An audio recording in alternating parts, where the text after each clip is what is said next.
परभणी जिल्ह्यात गेल्या 2 दिवसापासून तापमानाने उच्चांकी गाठलेली आहे।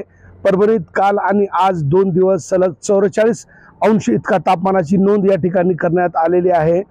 खरं तर मागच्या वर्षी कमी प्रमाणात पाऊस झाला आणि परिणामी आता प्रचंड उकाळा या ठिकाणी जाणवत आहे। मोठ्या प्रमाणावर उन्हाची तीव्रता जाणवत असल्याने रस्त्यावरती अशी शुकशुकाट या ठिकाणी दिसून येत आहे। उनका बैकअप सिर्फ कल तक और हमारा चांद तक। हमारा नेता कैसा हो जो नॉन स्टॉप बैकअप दे वैसा हो। अब की बात वी गॉट इन्वर्टर बैटरी का चमत्कार। सुरुवातीपासूनच मे महिन्याच्या सुरुवातीपासूनच परभणी जिल्ह्यामध्ये तापमानात सातत्याने 42च्या पुढे होता।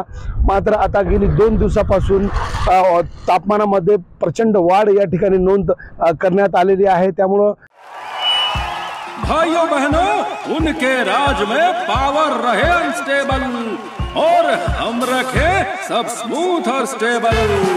हमारा नेता कैसा हो जो स्टेबल पावर दे वैसा हो।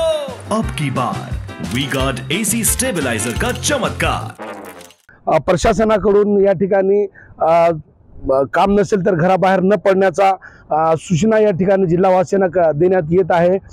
एकूणच हवामान विभागानं येणाऱ्या दिवसात ही वातावरणात सातत्यानं वाढ होणार असल्याचा अंदाज वर्तवलेला आहे। त्यामुळे तुर्तास तरी परभणीकर हे उकाड्यापासून या ठिकाणी बेजार आहे, तर मोठ्या प्रमाणावर तापमानाची नोंद या ठिकाणी करण्यात झालेली आहे।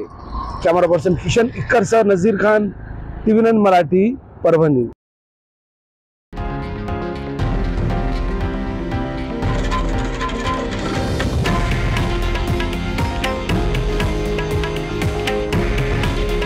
हे आहे देशातील नंबर 1 न्यूज नेटवर्क आणि आपण पाहत आहात TV9 मराठी। काळजी तुमची, हित महाराष्ट्राचं।